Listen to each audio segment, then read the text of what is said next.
La teletransportación siempre ha sido considerada como un fenómeno propio de la ciencia ficción. Pero, en los últimos años, científicos de todo el mundo han comenzado a hacer avances significativos en el desarrollo de la tecnología del teletransporte. Descrita por Albert Einstein como una acción fantasmal a distancia, la teletransportación o teleportación fue una palabra acuñada por el escritor estadounidense Charles Fort en los años 30 para describir el transporte instantáneo de una persona o de un objeto de un lugar al otro. El nombre se deriva de la unión entre el prefijo griego tele, que significa lejano, y el verbo latino portare, que significa llevar. La teletransportación consiste en desmaterializar un objeto en un punto y enviar todos los detalles de su configuración atómica a otra ubicación, donde será reconstruido. Bueno, a lo largo de la historia han aparecido diferentes casos de aparentes teletransportaciones, y al igual que con los casos de los viajeros del tiempo, muchos de estos están sujetos a la duda. Para ser concisos, tratar el tema de la teletransportación es algo tan complejo como el tema que hemos venido tratando en esta serie de videos, por lo que me limitaré entonces a exponerles unos cuantos casos de aparentes viajeros del espacio. El soldado filipino.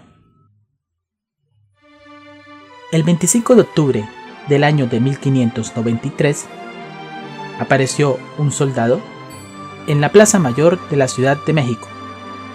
Este soldado vestía un uniforme extraño, perteneciente al regimiento de Manila, Filipinas, ubicado a más de 14.000 kilómetros de distancia, lo equivalente a 6 meses de viaje marítimo. Ante su confusión y desconcierto, el soldado solo insistía en que no sabía cómo había llegado hasta allí, que para él había sido algo instantáneo y que sucedió mientras prestaba su servicio de vigilancia nocturna.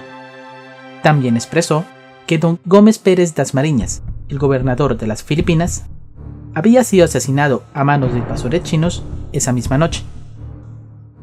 Las autoridades mexicanas lo encarcelaron y lo consideraron como un loco extraño.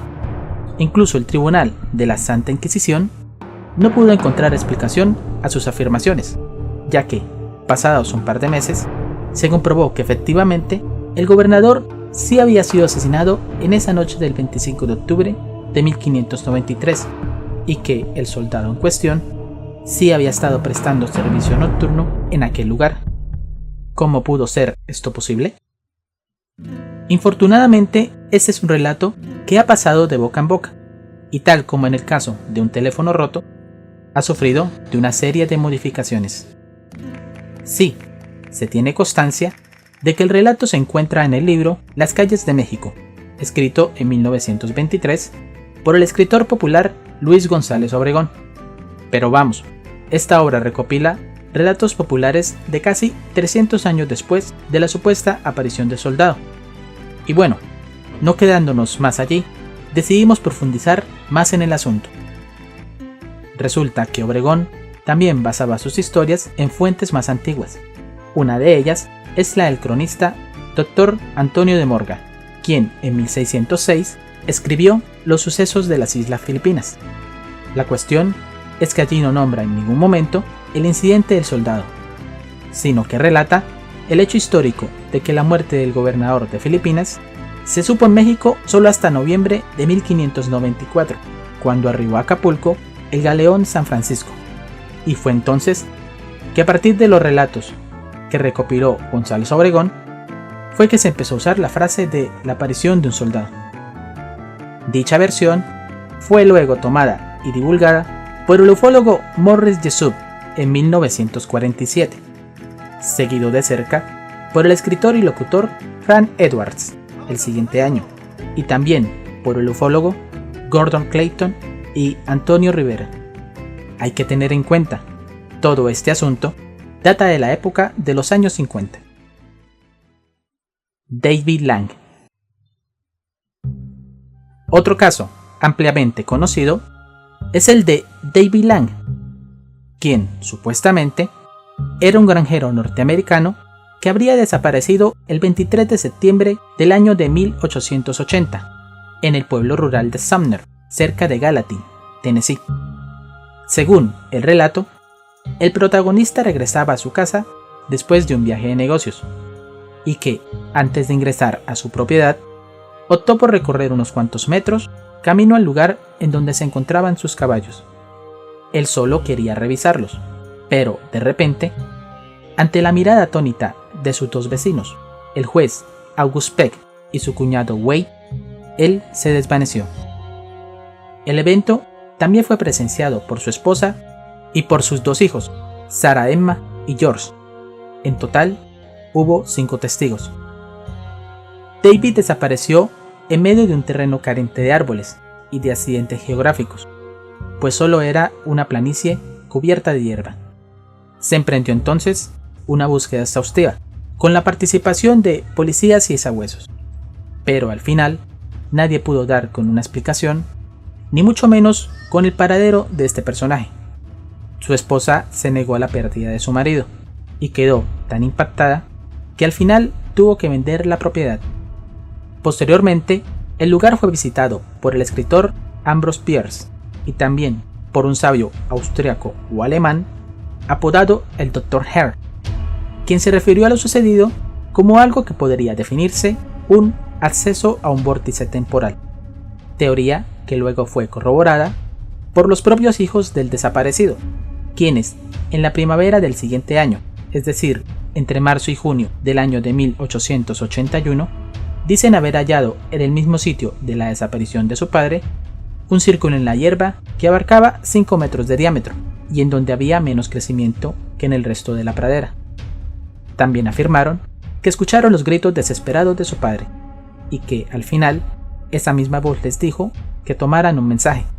Dicho mensaje fue tomado por su hija y el contenido de este fue revelado más adelante. Bueno, esta historia es bastante increíble, pero ¿qué creen? Empecemos con la fotografía del aparente viajero del espacio. Según cuentan en los foros, la aparición de David Lang se debió a que en realidad él era un viajero del tiempo y que llegó a esa época en una misión especial, pero cometió el fatal error de enamorarse y fue entonces cuando no quiso regresar. Formó allí una familia y destruyó su dispositivo para poder viajar en el tiempo, pensando en que de esa forma podía escapar a sus superiores, pero al final fue alcanzado por ellos, y esta es la explicación del porqué de su desaparición. Otros incluso afirman de que él era un pecador y que de alguna forma encontró una entrada al infierno y cayó en él. Sinceramente, es la explicación más risible que encontré. La verdad de esta foto es que pertenece no a un tal David Lang, sino a un oficial confederado de nombre Joe Jackson Dickinson, apodado The Swamp Fox, el zorro de pantano, un héroe estadounidense con rango de coronel, que participó en la Guerra Civil Norteamericana entre los años de 1860 y 1865. La explicación al resto de la historia viene a continuación. Resulta que en el año de 1976, un grupo de investigadores indagó sobre el origen de este relato y encontraron que, en realidad, no existen registros históricos ni poblacionales del supuesto David Lang, ni en ningún otro de los personajes que nombran en la historia. Aparentemente, la historia nació de la mente del famoso embaucador Joseph Manhattan, el cual escribió esta historia para ganarse un concurso, y posteriormente vendió este relato al periódico Cincinnati Enquirer, donde fue publicada como un suceso real. Pero aquí no acaba el asunto. Todo apunta a que el verdadero autor de este relato fue el escritor Stuart Palmer, quien lo publicó en la revista Fate en la edición de julio del año de 1953.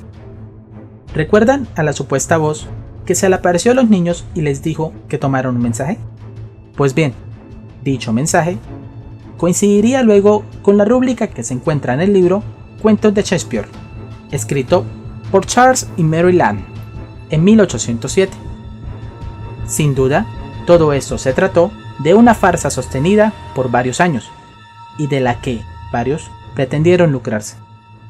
¿Es algo muy alejado de la realidad de los tantos charlatanes que vemos hoy en día? Relatos antiguos.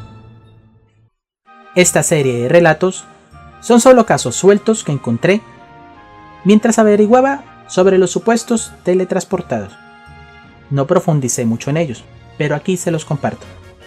El anticuario y escritor inglés John Aubrey relata en su libro Misceláneas de 1696 una serie de situaciones extrañas. Su libro está dividido en varios capítulos, que tratan temas como la filosofía hermética, es decir, los fenómenos sobrenaturales y el ocultismo, también el tema de los presagios, las profecías, la conversación con los ángeles y los espíritus, y el tema del transporte en el aire. En este último, resalta el relato que cuenta que en el año de 1655 había un caballero que afirmaba había sido transportado desde Goa, Portugal, hasta el este de la India, a través del aire y en un brevísimo tiempo.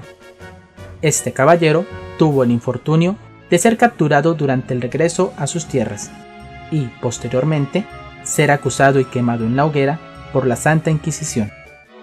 También en los libros del monje benedictino y exegeta francés Don Agustín Carnot, autor del Tratado sobre los vampiros, publicado en 1746. Allí encontramos dos extensos capítulos, en donde trata el tema de las teleportaciones o levitaciones, separando intencionalmente aquellas que provenían de religiosos de las que sucedían a las personas comunes.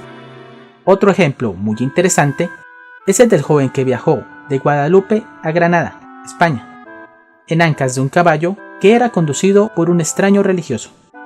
Las dos ciudades se encuentran separadas a 296 kilómetros una de la otra, pero en el relato que data del siglo V, afirma que se recorrió esta distancia en tan solo un par de minutos, o lo que relatan de Pedro el Venerable, donde se describe que el conde de la villa de Mâcon-Bourgogne, en Francia, tenía un muy mal trato con los religiosos, y que, en una ocasión en que se encontraba en su palacio, de pronto apareció un extraño que le indicó que quería hablar con él, y que tenía listo un caballo en la entrada de aquel lugar. De alguna manera, el conde se terminó montando a ese caballo, y repentinamente, el equino se elevó por los aires hasta desaparecer de la vista de todos los presentes. Historias extrañas, pero que así aparecen en los libros antiguos.